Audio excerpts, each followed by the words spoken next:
Hoje eu vou te mostrar uma forma muito simples de ler e escrever em arquivos JSON no Node.js, de forma rápida e organizada com funções. Se você gostou da ideia, deixa o like aqui embaixo e vem comigo. Eu estou no VS Code e eu criei aqui um arquivo chamado app.js para que a gente possa utilizar nesse vídeo. Então a primeira coisa que a gente vai precisar fazer é a importação desse módulo aqui, const.fs é igual require.fs. E esse é um módulo do Node.js que permite que a gente lide com arquivos no nosso sistema operacional. Eu peguei esse fs, esse módulo, e estou utilizando ele aqui embaixo nesta função de escrita. Então eu estou com as funções criadas e vou explicar linha por linha para vocês o porquê de cada coisa. Primeiro de tudo, a gente tem a função write, que é a função que vai ser utilizada para escrita de arquivos. Ela é uma arrow function que ela recebe por parâmetro um objeto.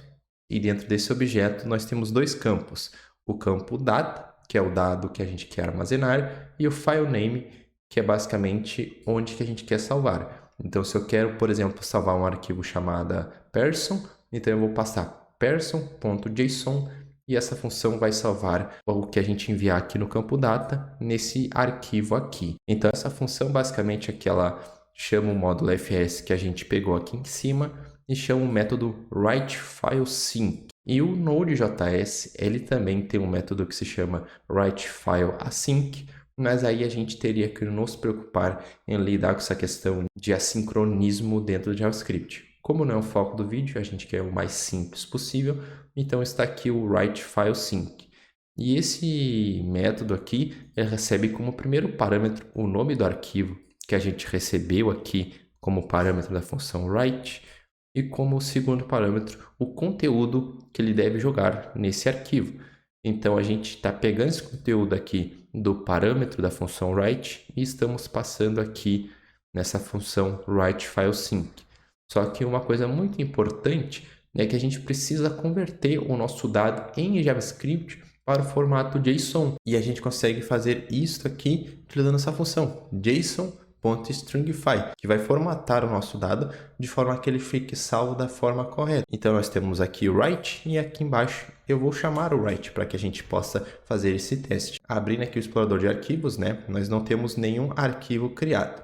E aqui embaixo, então, eu vou criar uma variável chamada value, tá? Que nesse caso ela é um array de objetos e eu quero salvar isso em um arquivo JSON. Então tem essa variável value e depois de declarar ela, eu vou chamar aqui a função que a gente criou, a função write, e vou passar um objeto.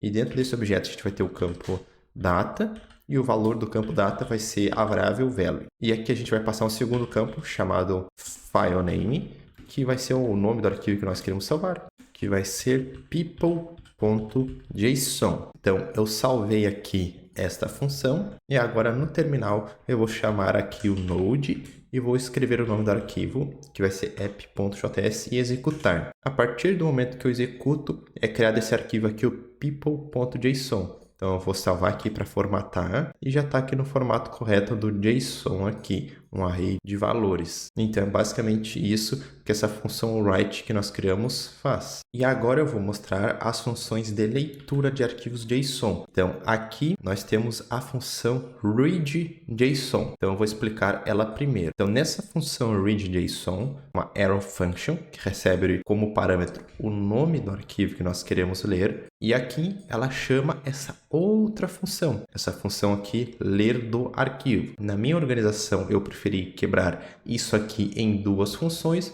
mas se você não quiser, você pode colocar toda a lógica dessa função aqui, read from file, colocar ela aqui em cima, tá?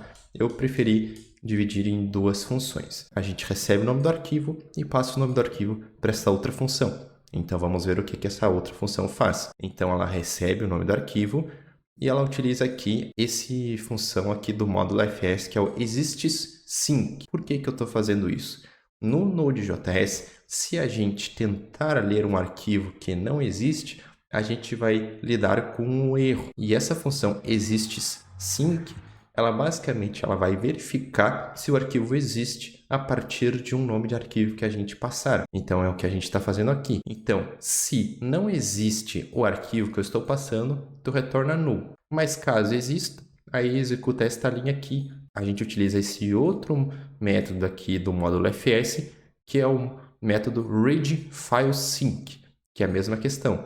No Node.js tem o readFileAsync, mas como a gente quer fazer o mais simples, a gente está fazendo de forma síncrona. Então, caso o arquivo exista, a gente vai ler aqui ele e retornar. Então, é basicamente essa a lógica aqui dessa função readFromFile. Então, voltando aqui para a função readJSON, ela basicamente vai chamar a função para ler o arquivo e vai armazenar nessa variável. E ela vai verificar, olha, é nulo? Beleza, então eu retorno nulo, que é o valor que está na variável. Se não for nulo, então eu vou chamar a função json.parse para que a gente possa trabalhar com o valor que está salvo em JSON dentro do JavaScript, né? Convertendo para algo que o JavaScript entenda. Então a gente utiliza esse método aqui, o json.parse, e passando o arquivo. Então isso aqui é o que faz a função readJSON, e aqui embaixo a gente vai chamar ela para que a gente possa fazer um teste. E a gente precisa colocar dentro de um console log para que a gente veja o arquivo que foi lido, tá? Então console.log, e dentro do console.log eu vou chamar readJSON, e aqui eu vou passar o nome do arquivo, que no caso vai ser people.json. Então salvei aqui e agora eu vou executar aqui o node app.js. E aqui deu certinho para nós o console log do arquivo que a gente armazenou. Agora, para a gente fazer um teste, né, vou mudar o nome do arquivo. Vamos dizer que não é people.json. Vamos dizer que o nome do arquivo é avestruz.json. E note que o avestruz.json não existe. Então, se a gente executar aqui, olha só, nós recebemos nulo. E esse valor nulo a gente pode utilizar para fazer alguma tratativa ali no nosso código que a gente queira. Legal, né? E se esse conteúdo te agregou valor, trouxe conhecimento que você não tinha, te convido a deixar o like aqui embaixo, a se inscrever no canal para receber novos conteúdos. Muito obrigado por assistir até agora e te deixo aqui com 2 recomendações de vídeo. Valeu!